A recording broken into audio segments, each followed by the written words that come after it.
The Galactic Council had ruled over the stars for 50,000 years.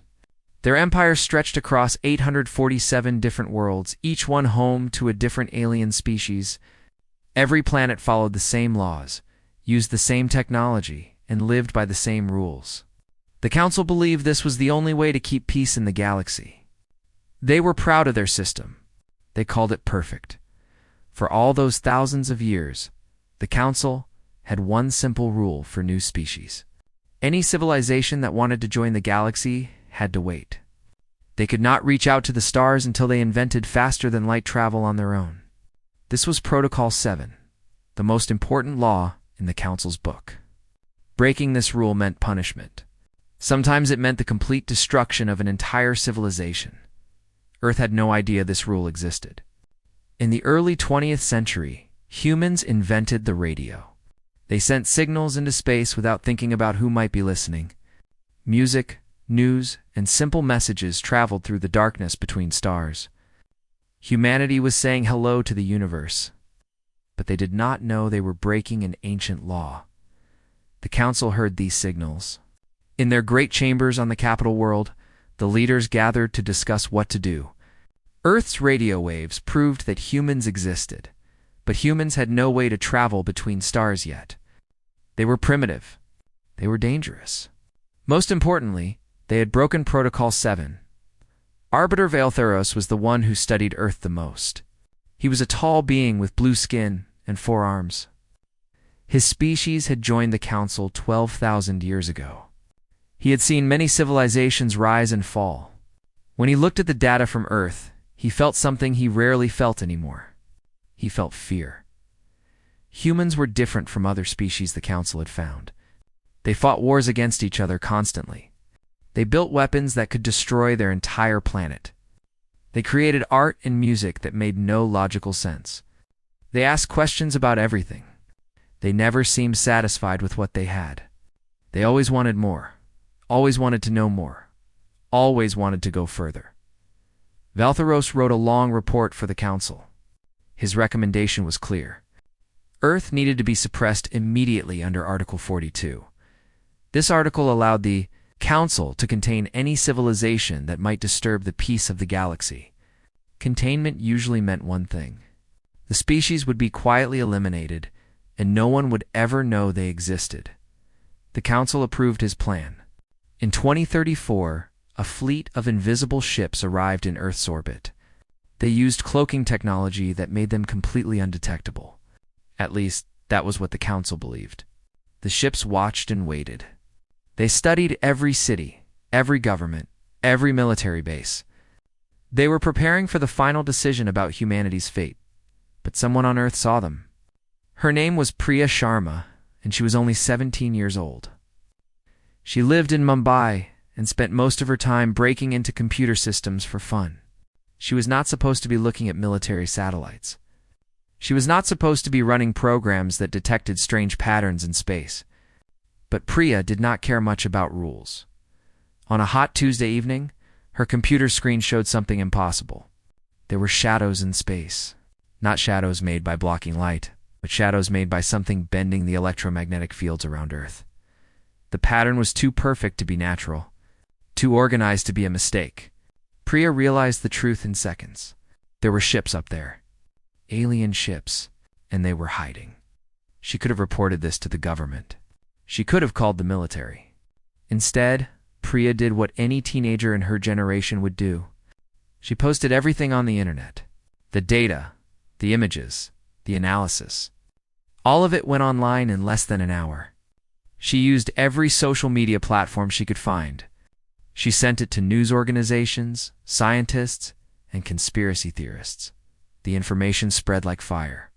Within 12 hours, every major government on Earth knew about the alien fleet. Within 24 hours, protesters gathered outside government buildings demanding answers. Within 48 hours, the President of the United States stood before cameras and confirmed what everyone already believed. Humanity was not alone, and visitors were here. The Council panicked. This had never happened before. Every other time they had observed a primitive species, they had stayed hidden until they were ready to act. But Earth's internet was too fast, too connected, too chaotic for them to control. The secret was out, and now they had no choice. First contact happened in New York City. The council ships uncloaked above the United Nations building. Vael'Thuros himself came down to meet with Earth's leaders. He stood in the great assembly hall, surrounded by humans who stared at him with a mixture of fear and wonder. He explained that the council existed. He explained that humanity had broken their laws. He explained that Earth would now have to follow council rules if they wanted to survive. The response from humanity surprised him. They were not grateful. They were not afraid. They were angry. The Secretary General of the United Nations stood up and spoke clearly. Earth had broken no law because Earth had never agreed to any council law. Humanity had the right to send signals into space. Humanity had the right to explore the universe. And humanity would not accept being told what they could or could not do by strangers who hid in the shadows. Vael'Thuros tried to explain. The council's laws existed for good reasons. Young species were dangerous. They needed guidance. They needed time to mature. They needed to be controlled before they hurt themselves or others. But the humans just kept asking questions. Why did the council get to decide who was mature? Why did the council get to make the rules? What gave them the right to judge other civilizations? Who gave them permission to threaten Earth? The Arbiter had no good answers. He had never needed answers before. Every other species had simply accepted the council's authority. But humans were different. They questioned everything. They feared nothing. And they absolutely refused to submit. The meeting ended with an agreement, but it was not the agreement the council wanted. Earth would be allowed to continue existing. Humanity would be given limited contact with the council, but there would be restrictions. Serious restrictions. Humanity was not ready for the galaxy. The council would make sure they learned that lesson. Vael'Thuros returned to his ship feeling uncertain for the first. As he looked down at the blue planet below, he wondered if the council had made a terrible mistake. Not in discovering humanity, but in letting them live. Because he had seen something in the eyes of those humans. He had seen the same thing that had made him recommend their destruction. He had seen defiance. And defiance, he knew, was the most dangerous force in the universe. The council's restrictions on humanity were strict and clear. Earth could communicate with the council, but only through approved channels. Humans could visit certain council worlds, but only as tourists with limited access. Most importantly, there were 3 technologies that humanity was absolutely forbidden from having: faster-than-light drives, quantum consciousness transfer, and synthetic element creation. The council claimed these technologies were too dangerous for a young species like humanity. Dr. Sarah Chen did not accept this explanation. She was a physicist who had spent her whole life studying the universe. When the council said humanity was not ready for FTL travel, she wanted to know why. When they said humans needed another 1,000 years to mature, she wanted to see the evidence. But the council never provided real answers. They just repeated the same message: wait, obey, trust us. Sarah was chosen to join the first cultural exchange program with the council. 20 humans would spend a year on Nexus Prime, the council's administrative capital. They would learn about galactic civilization. They would study alien cultures. They would prove that humanity could be trusted to follow the rules. At least that was what the council wanted. Nexus Prime was beautiful. The city sparkled with towers made from materials that did not exist on Earth. Flying vehicles moved silently through the air. Every citizen looked healthy, peaceful, and content. But Sarah noticed something strange. Everything was old. The buildings were thousands of years old. The technology was thousands of years old. Even the art in the museums was ancient. There was nothing new, nothing innovative, nothing that suggested progress. She asked her guide about this. The guide, a gentle creature with silver fur and large eyes, smiled patiently. Progress was no longer necessary, the guide explained. The council had achieved perfection long ago. Why change what was already perfect? Why risk instability by chasing new ideas? The galaxy was at peace because everyone had learned to be satisfied. Sarah found this answer disturbing. But she kept her thoughts to herself and continued to observe. She attended lectures on galactic law. She visited museums showing the history of the Council. She met citizens from dozens of different species. And slowly, she began to notice the pattern. Everyone was content. Everyone followed the rules. Everyone had stopped asking questions. Then she met Joran. He was a Catherian, one of the oldest species in the Council. His people had been part of the galactic government for over 20,000 years. Joran worked in the Central Archives, a massive library that stored the history of every Council civilization. He was old even by Catherian standards. His scales had faded to a pale gray, and he moved slowly through the endless halls of data. Sarah had come to the archives to research Earth's application for limited technology access. She was trying to find examples of other species that had been granted exceptions to the rules. Joran helped her search, but after several visits, he began to talk to her about other things. About his doubts, about his questions, about the secrets he had discovered in the archives. One evening, when the archives were empty, Joran took Sarah to a restricted section. He moved through security systems using access codes he had memorized over decades of work. They went deep into the oldest parts of the library, where records were stored in formats so ancient that few beings could still read them. Joran showed Sarah the truth. The Council's great technologies had not been invented by the Council species. They had been stolen. Thousands of years ago, when the Council was first forming, they had encountered a brilliant civilization called the Architects. The Architects had developed FTL travel, consciousness transfer, and element synthesis. They had shared this knowledge freely with the young Council species, hoping to build a partnership. Instead, the Council had taken everything. They had used Article 42 to declare the Architects a threat. They had suppressed them, scattered them, and erased them from history. Then they had claimed the Architects' technology as their own, and they had done it again and again. Every time the Council encountered a species with revolutionary ideas, they took what they wanted and then locked that species down, sometimes through laws, sometimes through force, always through lies. Sarah felt sick as she read the records.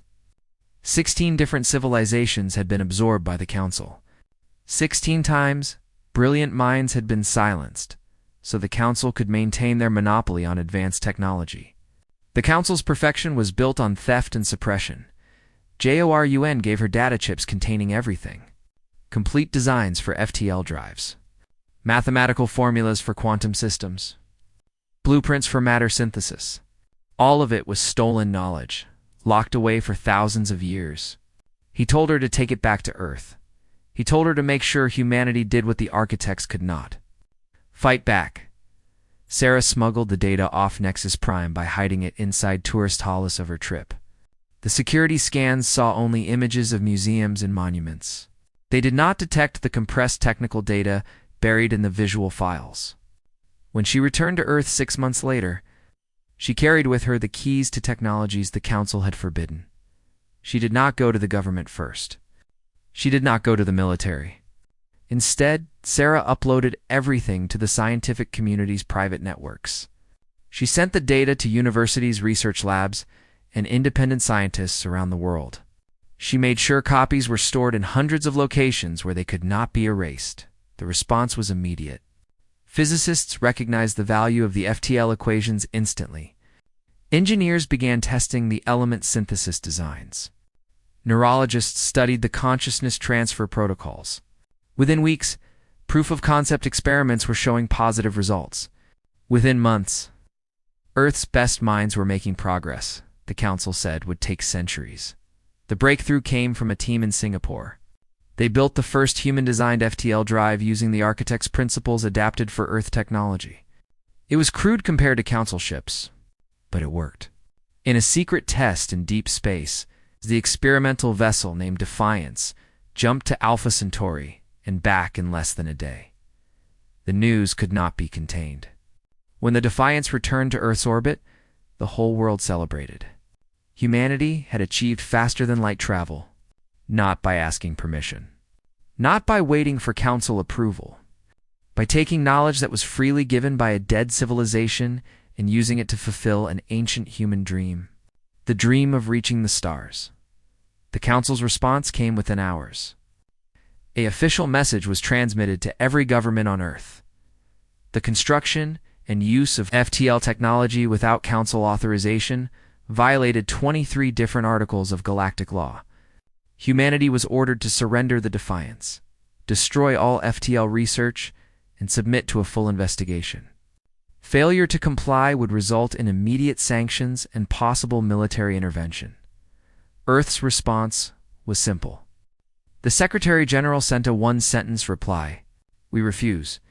The Council declared humanity to be in violation of galactic law. They prepared sanctions. They mobilized their enforcement fleet. They expected Earth to back down like every other rebellious world had done.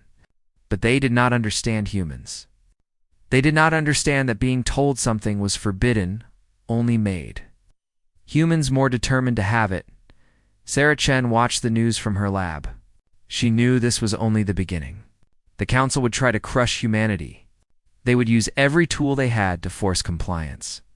But she also knew something they did not. The data she had brought from the archives contained more than just technical designs. It contained the names and locations of other suppressed species. Other civilizations that were waiting for someone to show them that the Council could be defied. Humanity was about to start a revolution. And Sarah Chen was going to make sure it succeeded. The Galactic Council posed total sanctions on Earth with the confidence of an empire that had never failed. No Council ship would trade with humanity. No Council world would share technology. No Council citizen would communicate with humans. Earth was completely cut off from galactic civilization. The Council expected this isolation to break humanity's spirit within a decade. They had used this strategy 16 times before, and it had worked perfectly every single time. But humanity was not like the other species the Council had crushed. The sanctions had the opposite effect. Instead of begging to be readmitted to galactic society, humans became angry. Instead of destroying their FTL technology, they built more ships. Instead of following Council orders, they completely ignored them. The data Sarah Chen had brought from the archives became humanity's foundation for rapid advancement.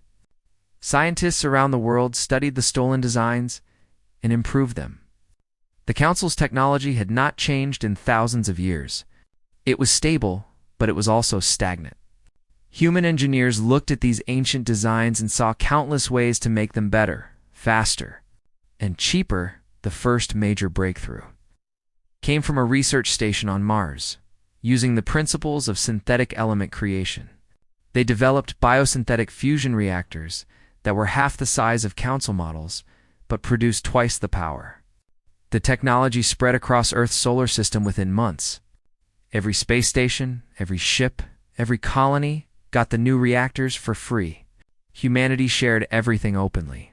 This was something the Council had never seen before. In galactic civilization, technology was controlled. Patents lasted for centuries. Licenses required approval from multiple Council departments. Sharing advanced technology without permits was illegal. But Earth had no such rules. When a team in Brazil invented consciousness-linked navigation systems that let pilots control ships with their thoughts, they published the complete designs online. Anyone could build one. Anyone could improve it. Anyone could use it. The Council watched this chaos with horror. They sent warnings that humanity's reckless sharing of technology would lead to disaster. But the disasters never came. Instead, progress accelerated. A mining colony in the asteroid belt developed, self-replicating construction swarms that could build entire space stations in weeks instead of years. A university in Japan created medical nanobots that could cure most diseases. A collective of engineers in Kenya designed atmospheric processors that could make any planet breathable. All of it was shared freely. All of it was improved constantly. Within 5 years of the sanctions, humanity had technology that matched or exceeded Council capabilities in many areas. Within 10 years, they had surpassed the Council in several fields. And they had done it all without asking permission. The expansion into space happened faster than anyone had predicted. With cheap FTL drives and abundant energy from biosynthetic reactors, humanity could afford to send colony ships to distant stars. They did not ask the Council which worlds they could settle. They just went. Mars became a thriving world with millions of inhabitants. Europa's oceans were explored by underwater cities. Titan's methane lakes became home to specialized colonies. Then humanity left the solar system. The first extrasolar colony was established on a planet they named New Hope, orbiting Proxima Centauri. Then came colonies around Tau Ceti, Epsilon Eridani, and dozens of other stars. Within 15 years of the sanctions, humans had settled 47 different worlds. They built cities, farms, and research stations. They created entire societies on planets the Council had marked as restricted or dangerous. The Council tried to stop them. Enforcement fleets were sent to turn back human colony ships. But this was when the Council discovered another problem. Humanity's ships were not built for peace. They were designed by a species that had survived world wars and cold wars. Every human ship carried weapons, not simple defense systems like Council vessels, but real weapons designed to destroy enemies. When a Council enforcement fleet tried to blockade the Arcturus system, human ships simply flew around them. The Council ships were designed to establish orbital control. Human ships were designed to move fast and fight hard. They used routes through unstable space that Council computers labeled as too dangerous. They made jumps that Council safety regulations forbade. They took risks that terrified the Council crews. The Council did not dare open fire. They had threatened military action, but they had been bluffing. Their fleet had not fought a real war in thousands of years. Their weapons were designed for police actions against unarmed targets.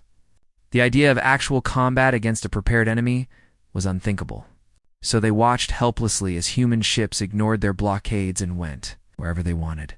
But the most revolutionary thing humanity did was not building ships or settling planets. It was how they shared everything. Every human colony received the latest technology as soon as it was developed. There were no licenses to buy, no permits to file, no waiting periods. If a lab on Earth developed a better water purification system, the design files were transmitted to every human settlement. The same day, free, open, available to all. This approach created explosive growth. Colonies that would have taken decades to become self-sufficient were thriving in years. New settlements were equipped with technology that the Council's oldest worlds did not have. Human civilization was spreading through space like a wave. And nothing the Council did could slow it down. The Council's own citizens began to notice. On worlds throughout the galaxy, people started asking questions. Why were humans advancing so fast? Why could humans share technology freely while Council citizens needed approval for everything? Why did humans seem so excited about the future while Council civilization had been the same for thousands of years?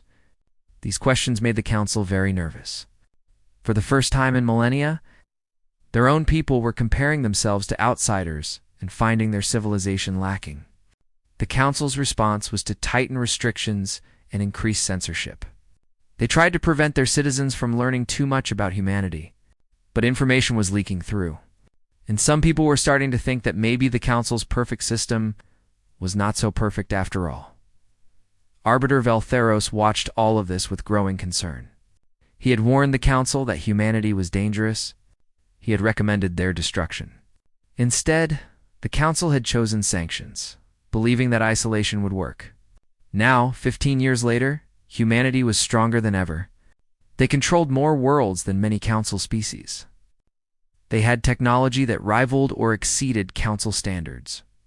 And they showed absolutely no sign of submission. He wrote another report. This time, he recommended negotiation. The Council could not destroy humanity without starting a real war, and they were not prepared for war. They could not contain humanity because human ships went wherever they wanted. The only option left was to try to bring humanity into the galactic system peacefully. Perhaps if they offered to lift the sanctions, humanity would agree to follow some Council rules. The Council rejected his recommendation. They refused to negotiate with criminals. Humanity had broken galactic law, and they needed to be punished. The sanctions would continue until Earth surrendered. This was not negotiable. Valtheros realized the truth then. The Council was not trying to protect the galaxy from humanity. They were trying to protect their own power. They were afraid. Afraid that if they backed down to humans, other species would start questioning council authority. Afraid that their ancient empire was finally facing something it could not control. Afraid that the age of the council was coming to an end, and they were right to be afraid. Because humanity was just getting started, the first contact from another suppressed species came in the form of an encrypted message that appeared on every major human communication network simultaneously. The encryption was sophisticated, using mathematical patterns that Earth's computers took 3 days to decode. When they finally broke through, the message was simple and desperate. Help us. The message came from the Thraxian hive clans, a species that lived in the Kepler sector. The Council had suppressed them 70 years ago for what they called aggressive expansion tendencies. In reality, the Thraxians were simply a growing civilization that needed more space for their rapidly increasing population. The Council had restricted them to their home system and forbidden them from colonizing new worlds. For 7 decades, the Thraxians had obeyed. But watching humanity defy the Council had given them hope. Sarah Chen, now Earth's chief technology liaison, brought the message to the United Earth government. The debate was intense. Some leaders argued that Earth should focus on its own growth and not get involved in other species' problems. Others pointed out that helping the Thraxians would make the Council even more angry. But Sarah argued for something different. She said that humanity had a moral obligation to help.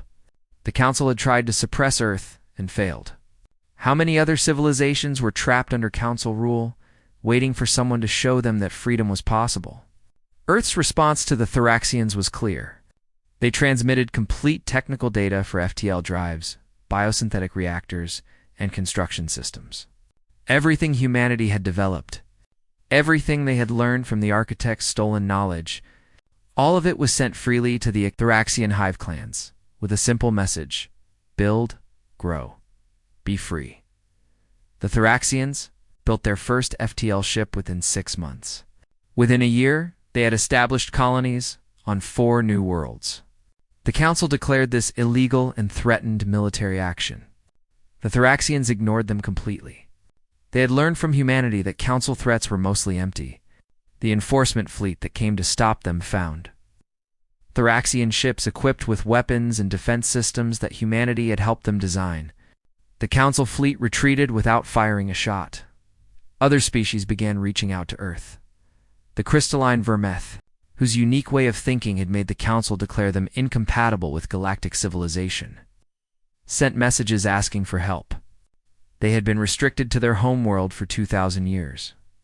Sarah sent them everything they needed to build ships suitable for their silicon-based biology. The aquatic Delphidae, who lived in the oceans of their water world, had been told they could never travel in space because their technology was insufficient. Human engineers worked with them to design ships filled with water, turning their weakness into a unique advantage. Each species that humanity helped became a living example that the Council's laws were not absolute. Each success inspired others to ask questions. Each act of defiance made the Council's power seem weaker. The galaxy was changing, and the Council could not stop it. Sarah Chen proposed formalizing this cooperation.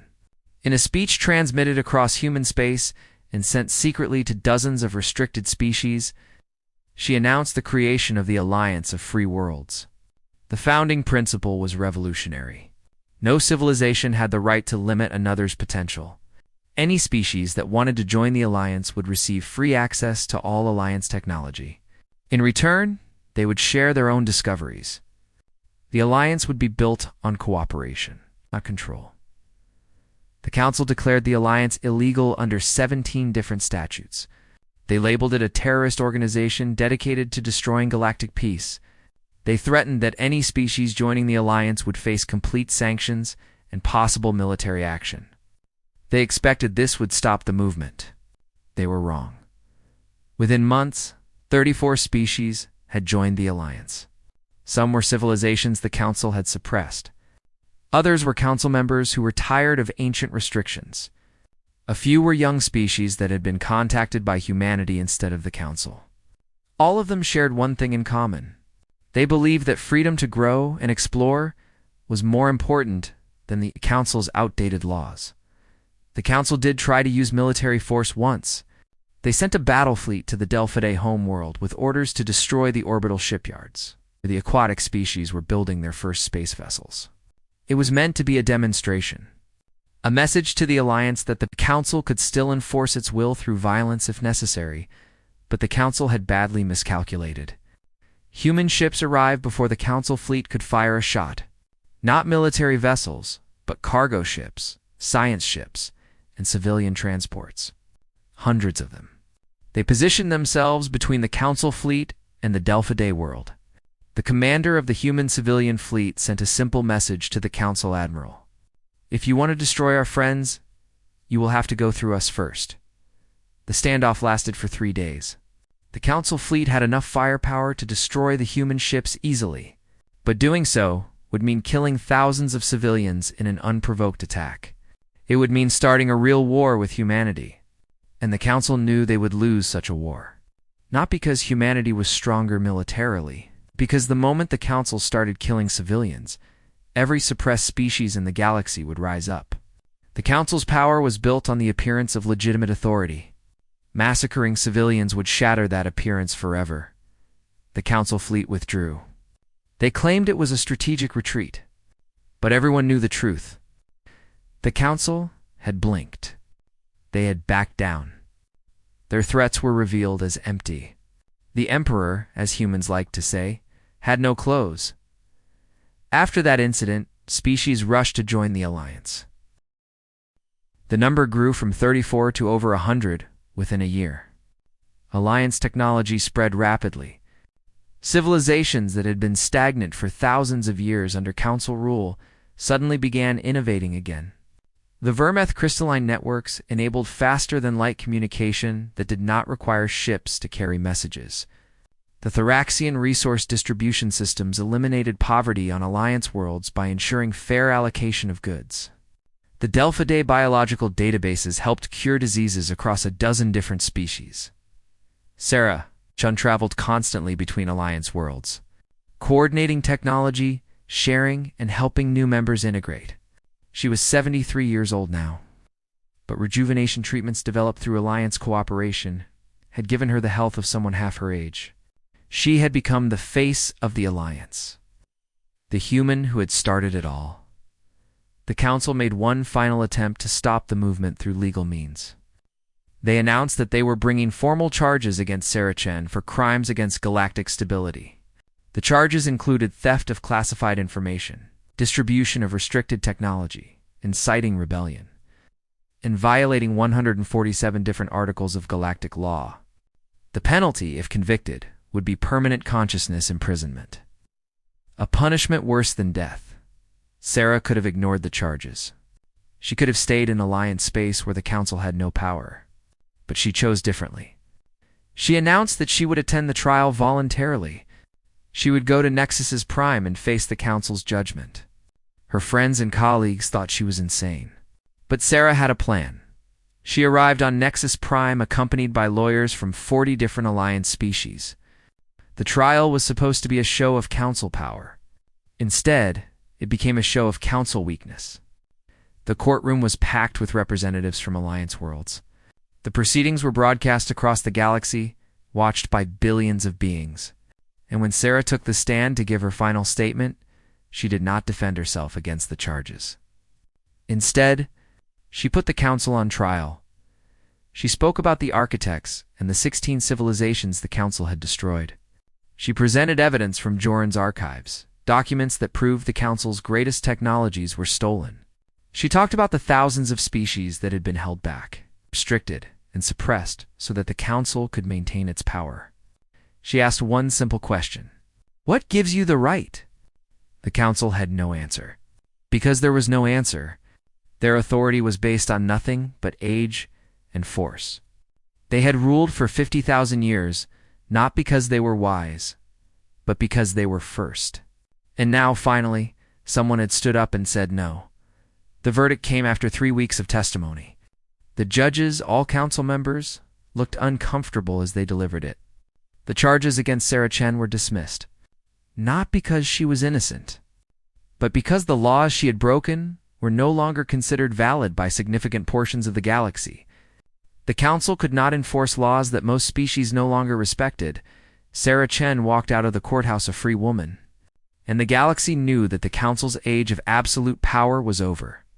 The collapse of the Galactic Council's authority did not happen through war or revolution. It happened through something much simpler and much more powerful: irrelevance.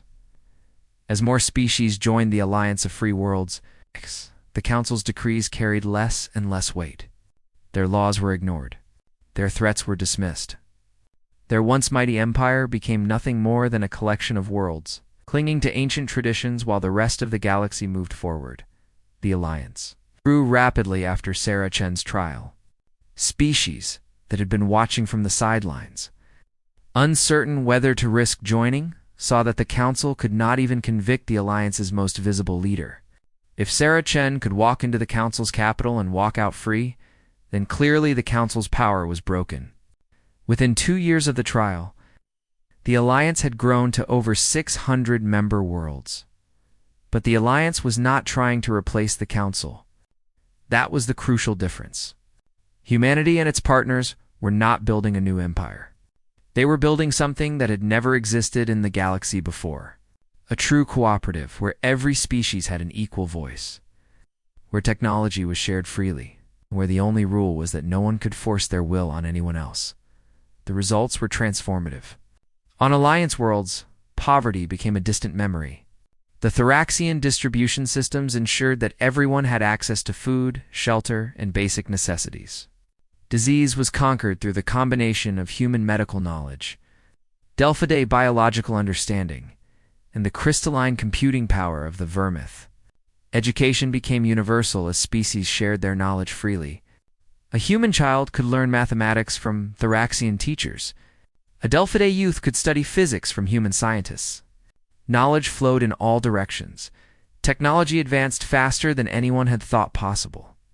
When hundreds of different species with different ways of thinking all worked on the same problems, breakthroughs came constantly. Faster-than-light communication became instant through the Vermith crystalline networks.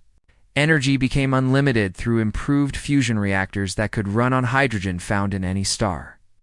Terraforming became so efficient that barren rocks could be turned into garden worlds in just decades. The Council worlds watched all of this happening and felt something they had not felt in millennia: envy.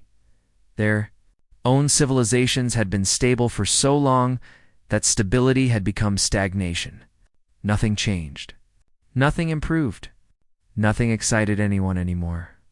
Meanwhile, the Alliance was bursting with energy, creativity, and progress. Young people on Council worlds began asking why they could not have what the Alliance had. Why did they need permits to start a business? Why did technology cost so much? Why were new ideas discouraged? The Council's response was to tighten control even further. They increased censorship, trying to prevent their citizens from learning too much about the Alliance. They passed new laws making it illegal to communicate with Alliance worlds. They tried to paint the Alliance as chaotic and dangerous. But these efforts backfired. The more the Council tried to hide information, the more their citizens wanted to know. The more they claimed the Alliance was dangerous, the more attractive it looked. Council worlds began to defect, first in small numbers, then in larger groups. A minor agricultural planet would announce it was leaving the Council and joining the Alliance. Then a research station, then an entire sector. Each time, the Council threatened consequences. Each time, nothing happened. The Council's enforcement fleet was stretched too thin. They could not be everywhere at once, and even when they arrived, they found Alliance ships already there, ready to defend the new members by the year 2127. Nearly 100 years after first contact, the Galactic Council controlled less than a quarter of the worlds it had once ruled. Over 600 civilizations were now part of the Alliance. The Council's capital, Nexus Prime, was still beautiful and orderly, but it felt like a museum, a monument to a dead age. Tourists from Alliance worlds would visit to see how things used to be, then return to their vibrant, changing societies with relief. Arbiter Valtheros. now ancient even by his species' long-lived standards, watched the dissolution of everything he had dedicated his life to. He had spent centuries serving the Council, believing in their mission to maintain order. Now he understood that their order had been a prison. The Council had not been protecting the galaxy from chaos. They had been protecting their own power from competition. He wrote one final report. In it, he recommended that the Council dissolve itself voluntarily and join the Alliance as equal members rather than rulers. It was the only dignified way forward. The alternative was to fade into complete irrelevance, remembered only as the empire that had held back galactic civilization for 50,000 years. His report was ignored by the Council leadership, but it was read widely by ordinary citizens of Council worlds. Many agreed with him. The formal dissolution of the Galactic Council came in 2137. There was no dramatic final battle, no last stand. The Council's leadership simply acknowledged reality. They no longer governed the galaxy. They barely governed their own remaining worlds. In a brief ceremony that was broadcast across Alliance space, the Council declared itself dissolved. They invited all former Council worlds to join the Assembly of Free Civilizations, the new coordinating body that had grown out of the Alliance. The Assembly was everything the Council was not. It had no central authority that could override local decisions. It had no laws that all members had to follow. Instead, it was a forum where civilizations could meet, discuss common problems, and cooperate voluntarily. Earth held one vote among thousands. The mighty Thoraxian hive clans held one vote. The smallest single-planet civilization held one vote. Everyone was equal. Sarah Chen attended the opening session of the Assembly. She was 87 years old, and even with rejuvenation treatments, she looked and felt her age. But she was happy. She stood before the assembled representatives of hundreds of worlds and gave a short speech. She talked about the journey that had brought them all here. She reminded them of the price that had been paid by civilizations the Council had destroyed. She urged them to never forget that freedom was precious and that eternal vigilance was the price of keeping it. But the part of her speech that everyone remembered came at the end. She said that humanity had not set out to conquer the galaxy or to lead it. Humans had simply refused to be controlled. They had insisted on their right to make their own choices, take their own risks, and pursue their own dreams. And in doing so, they had inspired others to do the same. The galaxy had not been freed by human strength or human wisdom. It had been freed by human stubbornness. The assembly hall erupted in laughter and applause, because it was true. Humanity had defied the galaxy, not through careful planning or superior ability, but through sheer refusal to accept being told what they could not do. They had broken the Council's laws because they had never agreed to those laws. They had shared forbidden technology because they believed knowledge should be free. They had built an alliance because they believed cooperation was better than submission. The galaxy that emerged from the Council's shadow was messy, chaotic, and unpredictable. Different species tried different approaches to government, economics, and culture. Some experiments failed. Some succeeded beyond anyone's expectations. But everywhere, there was energy. There was creativity. There was hope. Things were getting better. Problems were being solved. The future was bright. Former Council species adapted to this new reality in different ways. Some embraced the change enthusiastically, making up for lost millennia of stagnation with explosive bursts of innovation. Others changed slowly, comfortable with their traditional ways, but grateful for the freedom to choose. A few never adapted at all, maintaining their old Council structures on isolated worlds. The Assembly let them. Freedom meant the freedom to be traditional if that was what you wanted. Valtheros lived to see the galaxy transformed. In his final years, he wrote a history of the Council's fall from the perspective of someone who had served it faithfully. His book became required reading in schools across the galaxy, not because it glorified the Council, but because it honestly examined how a system built on good intentions had become corrupt through unchecked power. It served as a warning to future generations. Power concentrated inevitably becomes power abused. Sarah Chen lived to be 93. She died peacefully in her sleep at her home on Mars, surrounded by friends from a dozen different species. Earth declared a day of mourning. So did the Thraxians, the Delphidae, the Vermith, and hundreds of other civilizations. She was remembered not as a conqueror or a ruler, but as a liberator. The woman who had stolen forbidden knowledge and given it freely to anyone who wanted it. The woman who had defied a 50,000-year-old empire and won, on the day of her funeral. Someone asked what Sarah Chin's greatest achievement had been. Was it bringing down the council? Was it founding the alliance? Was it advancing technology by thousands of years? An old colleague who had worked with her since the beginning gave the answer. Sarah's greatest achievement was showing the galaxy something it had forgotten. That individuals matter. That one person refusing to accept injustice could change everything. That laws were not sacred just because they were old. That the future belonged to those brave enough to reach for it. The galaxy moved forward into a new age.